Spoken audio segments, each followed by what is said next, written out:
So, as we were just saying, map making involves a lot of field work. Yeah. What's one of your favorite experiences you've had out in the field?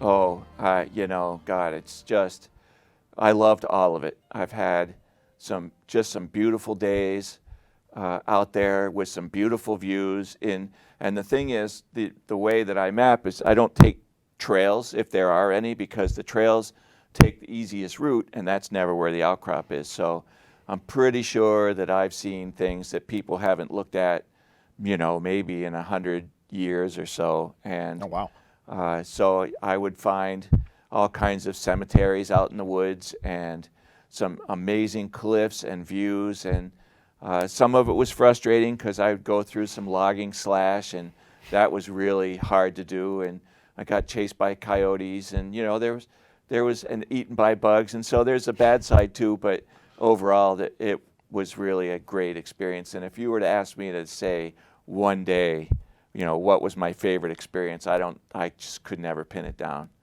The whole thing was great. I loved doing it. I don't think I'd be doing my job if I didn't ask you to elaborate on the Coyotes.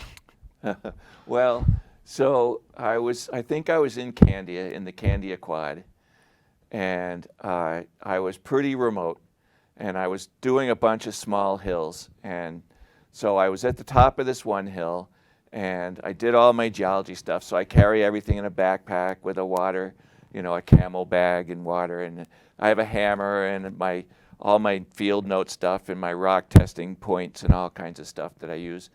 And so it was around noon, and I decided to eat lunch. So I pull out my sandwich, and I'm sitting there at the top of this hill, and it was kind of covered with pine trees, and it was a really nice day. And I could see and sense that there was something circling the top of the hill, taking peeks of me and popping out of sight. So I could hear it. I didn't actually see it, but I knew it was a coyote.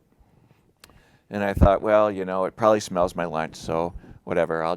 I packed up my stuff, and I went down through this ravine and up to the next top of the hill.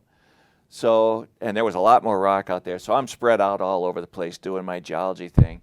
And I could see down through the trees into what looked like a field that had overgrown. So it was a field, but it had trees in it. And at the other end of the field, all of a sudden, after I got my backpack all put back and I was ready to dive off the backside of this cliff and head out, I hear a pack of coyotes howling. Oh, jeez. So I'm just standing at the top of this hill thinking, well, okay, that's interesting. And usually they howl because, when they yip and sing and carry on, it's because there's a kill and they're all doing the happy dance. So I wasn't too worried about it. But then, so I'm standing there. I have my backpack, which is full of rock and it's heavy, and I have my 3-pound crack hammer that I use to. So I got that in my hand because I don't have anything like a weapon or anything. I just have this hammer. And then they all stop making their noise and they start charging across this field. And I could hear them kind of going as they were running, and I could see them, the trees getting knocked to the side, and they were coming right at me. So I'm just like, all right, let's go. I had my hammer. I'm like, I'm just going to hit one, and maybe they'll eat the dead one or whatever. I had no idea what was going on. Oh, man. But I'll admit that I was a little spooked.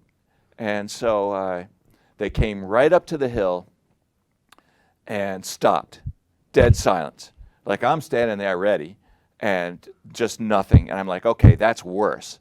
Like, now what are they doing? Skulking around? At least I knew where they were when they were charging at me. Right, yeah. So I waited for a few minutes, and then there was sort of a small cliff right behind me, and it's really narrow channel, but it was a nice flat runway. So I jumped down into there and took off. And I was talking to Fish and Game about it, and they said that the coyotes stopped because their expectation is that I was going to run. And so they chase things and they hindquarter them. That's how they take them down. And because I didn't do that, it confused them. They didn't know what was going on because I didn't do what they expected me to. And his thought was, if I had run, it would have gotten ugly. So Oh, man. I did start carrying a knife after that. That sounds like a good idea.